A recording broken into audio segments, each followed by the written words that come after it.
बात करें तो यहाँ पर जैसा कि आपको मालूम है कि यहाँ पर दो पार्टियां, टू पार्टी रूल ही चलता आया है। अभी चूंकि बीजेपी की गवर्नमेंट है और बीजेपी की गवर्नमेंट सेंटर में भी है, तो जैसा कि कहते हैं कि दो इंजन वाली सरकार, तो दो इंजन वाली सरकार जैसे कि होनी चाहिए डबल इंजन, तो डबल इंजन जो है वो सही में काम नहीं कर रहा है। पब्लिक जो उनसे मिलने आती है, उनके खुद के ही कॉन्स्टिट्यूंसी के लोग, तो उनसे जिस तरह उनको मिलना चाहिए उस तरह नहीं मिल पा रहा है। और अभी भी दो खैमे तो बनी हुई हैं विपक्ष के अंदर, कांग्रेस के अंदर बात कहें सिर्फ, तो साफ कहें तो गहलोत और हमारे दूसरे जो उप मुख्यमंत्री रहे सचिन पायलट जी, उनके खैमे बने हैं। और अभी भी हाल में ही कोटा में भी ये हुआ, जयपुर में भी ये हुआ कि इनके दोनों के समर्थक जो है वो आपस में लड़ते फिरते नजर आए। अभी कुछ दिन पहले धर्मांतरण बिल विधानसभा में लाया गया था, जिस पर चर्चा हुई थी, जिससे कांग्रेस के कई पॉलिटिशियन, कई विधायकों ने उससे दूरी बना ली थी किसी न किसी बहाने से। और अभी गत दिनों ही राज्यपाल ने उस पर हस्ताक्षर करके उसको लागू कर दिया। उसको लेकर आपकी पार्टी की क्या राय है? नहीं, राय तो यह है कि संविधान विरोधी है जी, और संविधान की आर्टिकल 15, 16 और 25 से लेकर के 28 तक। अब जाहिर है कि इसमें वही बात आ जाती है कि विपक्ष का रोल बहुत अहम होना चाहिए। विधानसभा के अंदर जब इस विधेयक पर जो पारित किया जाना था, उसको बहस हो रही थी, तो कांग्रेस के बड़े ग्रुप ने वहाँ से चले गए थे, विधानसभा में बहस ही नहीं की। और यानी जो खुद ही मुजरिम है, जेलों में जा चुके हैं, उनको लाने से कोई फायदा नहीं। और तीसरा ये कि अपॉर्चुनिस्ट ना हो जी, दल बदलू ना हो जी। फिर एक बात और है कि हम ऐसे कैंडिडेट को भी नहीं लाना चाहते जो फांसीवाद की विचारधारा रखता हो, फासिस्ट जहनियत का हो। उसको बिल्कुल ना तो पार्टी में लेते हैं और ना अपना कैंडिडेट बनाते हैं। जय हिंद दोस्तों, welcome to our channel focus the future. आज हम आए हैं एक नए मेहमान के साथ हमारे चैनल पर। हमारे साथ है जनाब वक़ार अहमद खान, ये वेलफेयर पार्टी ऑफ इंडिया के प्रदेश अध्यक्ष हैं। इनको लेकर हम चर्चा करेंगे कुछ राजनीतिक मुद्दों पर, कुछ राजनीतिक सवालों पर। तो वक़ार साहब, सबसे पहले तो आपका इस्तकबाल है हमारे चैनल पर। आपका भी बहुत बहुत शुक्रिया, स्वागत जी। फोकस द फ्यूचर चैनल का बहुत शुक्रिया अदा करता हूँ कि आपने यहाँ आए और आकर के और मुझसे कुछ बात करना चाहते हैं जी। हमारा पहला सवाल ये था आपसे कि अभी जो राजस्थान प्रदेश के हालात चल रहे हैं, उसको लेकर आपकी पार्टी और आपकी क्या राय है?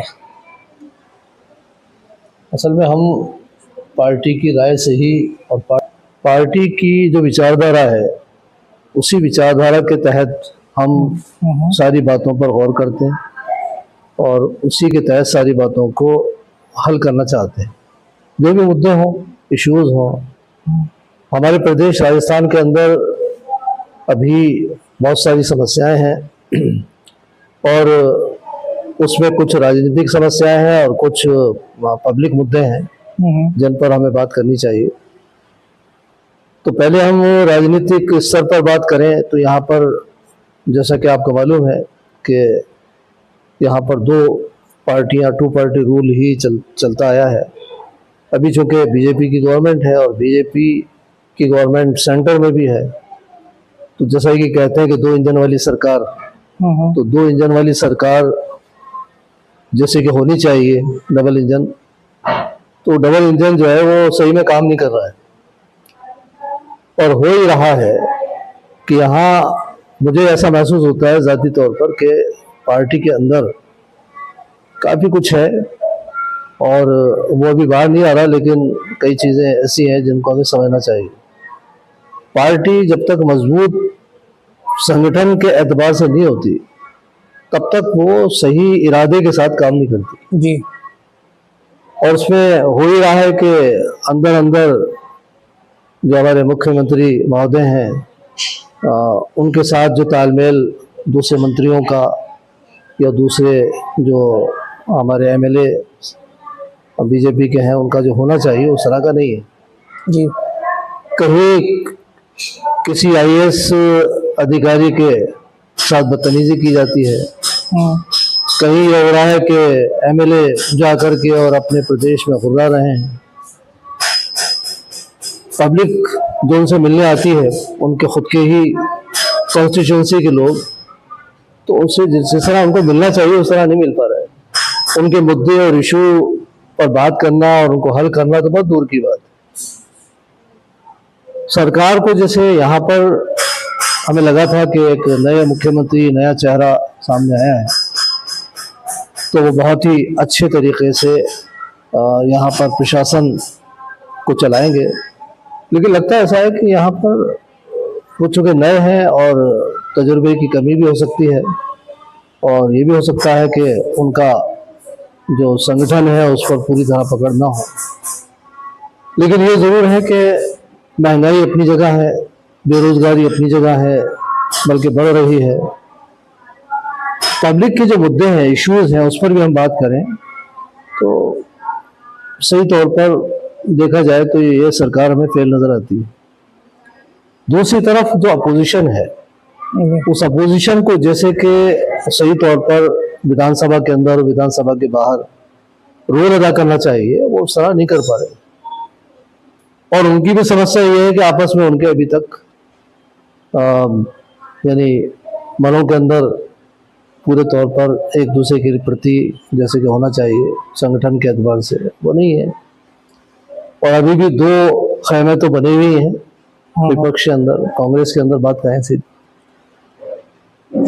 तो साफ कहें तो गहलोत और हमारे दूसरे जो उप मुख्यमंत्री रहे सचिन पायलट जी, उनके खेमे बने हुए। और अभी भी हाल में ही कोटा में भी ये हुआ, जयपुर में भी ये हुआ कि इनके दोनों के समर्थक जो है वो आपस में लड़ते फिरते नजर आए। गहलोत जी जैसा प्रखर तौर पर बोलते थे उस तरह नहीं बोल पा रहे, क्या वजह है, क्या कारण है।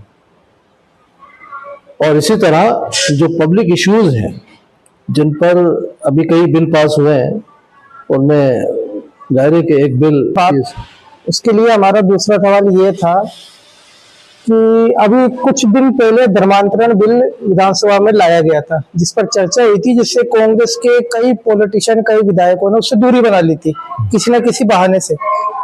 और अभी गत दिनों ही राज्यपाल ने उस पर हस्ताक्षर करके उसको लागू कर दिया। उसको लेकर आपकी पार्टी की क्या राय है? नहीं, राय तो यह है कि संविधान विरोधी है जी, और संविधान की आर्टिकल 15, 16 और 25 से लेकर के 28 तक जो आर्टिकल मौजूद है उसमें, और जिसमें किसी भी देशवासी को अपना धर्म पर पालना करना, उसका प्रचार प्रसार करना, और अगर कोई अपने धर्म को छोड़कर दूसरे धर्म में जाना चाहता है तो इसकी भी आज़ादी जो है वो हमारे संविधान में दी है। तो उस आज़ादी को ख़त्म करने के लिए ये मैं समझता हूँ कि, और पार्टी समझती है कि ये धर्मांतरण बिल जो लाया गया है ये सीधा उस पर प्रहार है। अभी तक भारत के संविधान में सभी धर्मों को समान माना जाता था, और अब जो बीजेपी राजस्थान में धर्मांतरण बिल लेके आई है उसमें हिंदू धर्म को मूल धर्म मान लिया गया है। हाँ। तो क्या ये सीधे सीधे संविधान का उल्लंघन नहीं है? नहीं, ये तो देखिए आरएसएस की पॉलिसी है जी कि वो यहाँ हिंदू राष्ट्र को कायम करना चाहते हैं, ऐलान भी कर रहे हैं कि इसको हिंदू राष्ट्र ही माना जाए। तो हमारा कहना इस पर यह है कि आप संविधान के विरुद्ध तो नहीं चल सकते। अगर आप संविधान के विरुद्ध चलते हैं तो फिर आपको ऐलान करना चाहिए कि हम इस संविधान को नहीं मानते। और संविधान को मानते हुए और उसके लिए पूरी श्रद्धा और उससे मोहब्बत का दावा करने के बावजूद भी अगर आप उसके खिलाफ चलते हैं तो फिर ये यानी नोटिस लिए जाने वाली बात है। अब जाहिर है कि इसमें वही बात आ जाती है कि विपक्ष का रोल बहुत अहम होना चाहिए। विधानसभा के अंदर जब इस विधेयक पर जो पारित किया जाना था उसको बहस हो रही थी, तो कांग्रेस के बड़े ग्रुप ने वहाँ से चले गए थे, विधानसभा में बहस ही नहीं की। तो ऐसे में जब सत्ता और विपक्ष दोनों का जो जिम्मेदारी है, उनका जो उत्तरदायित्व है, वह उसको सही तरीके से नहीं निभाते तो फिर ये सारी चीज़ें होती हैं। तो हमारा कहना ये है कि ये जो बिल लाया गया है, अब जो एक्ट में बदलने जा रहा है, गवर्नर साहब ने भी साइन कर दिए हैं और आगे चल कर के एक्ट बन भी जाएगा, तो इसमें कई चीज़ें जिन पर हमें गौर करना चाहिए। एक तो ये कि जैसे आपने कहा कि मूल धर्म मानते हुए कहते हैं कि अगर कोई सारे धर्मों को छोड़ करके और यानी हिंदू धर्म में वापस आता है तो उसके लिए कोई आपत्ति नहीं है। उसका स्वागत किया जाएगा। और इसी तरह अगर कोई आपस में एक दूसरे धर्म को चेंज करता है अपने संविधान के दिए हुए अधिकारों के तहत, उसको और बड़ी सख्त सजाएं रखी। ये भी है कि अगर किसी ने उसको उकसाने में ये भी है कि वो यानी उसको अगर लालच दिया या ये कि उसको डर दिखाया, तो लालच में ये भी है कि आपने जन्नत की का जिक्र किया, स्वर्ग का जिक्र किया या नरक का जिक्र किया, तो उस पर भी आपको यानी आप पर जो है वो कानून जो बन गया है, उसको बना है, बनने वाला है, उसकी यानी पालना आपको करनी होगी। नहीं करते तो फिर आपको पकड़ा जा सकता है और सजाएं मिल सकती है। जी, हमारा तीसरा सवाल था आपसे कि अभी राजस्थान में नगर निगम चुनाव की हलचल शुरू हो गई है और एक शायद नवंबर या दिसंबर में लोकल बॉडी चुनाव आएंगे। उन लोकल बॉडी चुनाव को लेकर आपकी पार्टी का क्या स्टैंड है, वो किस तरीके से तैयार है लोकल बॉडी चुनाव के लिए? देखिए, पहले तो ये जो लोकल बॉडीज के इलेक्शन आने वाले हैं, जिसमें पंचायत, नगर निगम, नगर परिषद, जहाँ जो पोजीशन है गांवों से लेकर के और शहरों तक, जी, जो नगर निगम बने हुए हैं, गांव की पंचायत से लेकर के और शहर के नगर निगम जो बने हुए हैं, उनमें एक साथ ही इलेक्शन करवाने वाले हैं। जी, ये बात सामने रखते हुए हम आगे बढ़ते हैं तो मालूम ये होता है कि यानी इन्होंने अभी तक पूरी तैयारी की नहीं है, जिससे अभी तक तो डिक्लेयर हो जाना चाहिए था, लेकिन अभी डिक्लेरेशन हुआ नहीं है। एक कब इलेक्शन होने वाले हैं, जब एक साथ करने वाले हैं तो उसकी पूरी तैयारी कर रहे हैं। उसके साथ साथ जाहिर है कि जो सत्ता में होते हैं, गवर्नमेंट की जो पार्टी होती है, वो अपने हिसाब से पूरा एक खाका उसका तैयार करती है और खाका तैयार करके फिर ये उसका जो है डिक्लेयर करेंगे कि अब कब इलेक्शन हो रहा है। पहले सुनने में आ रहा था कि अक्टूबर में हो रहा है, फिर उसके बाद ये सुनने में आया कि दिसंबर में है। तो मुझे नहीं लगता कि अभी कोई ऐसी तैयारी है कि जिससे दिसंबर में होंगे, ये जनवरी फरवरी तक भी जा सकते हैं। तो अब सवाल ये है कि पार्टी की खुद की तैयारी क्या है। तो जहाँ जहाँ हमारी यूनिट्स हैं, पूरे प्रदेश के अंदर हर जिले के अंदर हमारी यूनिट नहीं है, लेकिन जहाँ जहाँ हमारी यूनिट्स हैं, हमारी शाखाएं हैं पार्टी की, तो वहाँ वहाँ हम इलेक्शन में जाएंगे, ये बात तय है। और ये भी है कि अब तक पार्टी जो है वो सिंबॉलिक खड़ा करती रही, लेकिन अब इस बार हम जिसको भी खड़ा करेंगे जीतने के लिए चुनाव लड़वाएंगे और उसको उसी तरह टिकट दिया जाएगा। बड़े शहरों के अंदर हम ज़्यादा सीटों पर जाएंगे, लेकिन ये और है कि सवाई माधोपुर या गंगापुर सिटी या जोधपुर के जो गांव हैं, उन गांवों के अंदर जहाँ पंचायत के और सरपंच के इलेक्शन होंगे, वहाँ भी हमारे कैंडिडेट रहेंगे। हमारी पूरी तैयारी है। अब कैंडिडेट्स की तैयारी कि कौन कैंडिडेट हो जिसको हम खड़ा करें, कौन पहले से वहाँ अपनी कॉन्स्टिट्यूंसी में काम कर रहे हैं, तो उनको मौका दिया जाएगा। लेकिन पार्टी का जो एम है, जो उद्देश्य है, वो यही है कि सत्ता के अंदर जो भी, चाहे वो यानी एमएलए बने, एमपी बने या हमारे यहाँ पर पार्षद बने या सरपंच बने, जो भी बने हैं, वो पहली बात ही कि करप्ट ना हो। पहले वो खुद ही करप्ट होगा तो आगे चल करके क्या वो जनता के हित में काम कर सकेगा। वो तो खुद आए इसलिए कि वो खुद यहाँ से कमाए। इसी तरह हम चाहते हैं कि वो लोग सत्ता में ना आए या वो लोग ना चुने जाएं, पार्टी के जरिए भी और दूसरी पार्टियों के जरिए भी। हमारा ये भी उद्देश्य है कि दूसरी पार्टियां भी अच्छे कैंडिडेट खड़ा करें। तो welfare party of India Rajasthan की जो सूरत हाल है, उसमें हम यहाँ पर उन कैंडिडेट को लाना चाहते हैं जो करप्ट ना हो, क्रिमिनल ना हो और यानी जो खुद ही मुजरिम है, जेलों में जा चुके हैं, उनको लाने से कोई फायदा नहीं। और तीसरा ये कि अपॉर्चुनिस्ट ना हो, जी, दल बदलू ना हो और सिर्फ कमाने के लिए ना आए, बल्कि जनता की सेवा करने के लिए आए। और ये पार्टी इसीलिए है कि हर तरह से जो है जनता की भलाई के लिए काम करे। हम भी चाहते हैं इस पार्टी के बैनर तले जो भी हमारे कार्यकर्ता हैं, वो इस तरह काम करें कि अगर वो जीतते हैं तब भी और नहीं जीतते हैं तब भी अपनी कॉन्स्टिट्यूंसी के हर व्यक्ति के लिए, चाहे वो किसी धर्म का मानने वाला हो, जी औरत हो, मर्द हो, नौजवान हो, बूढ़े हो, सबके लिए काम करें।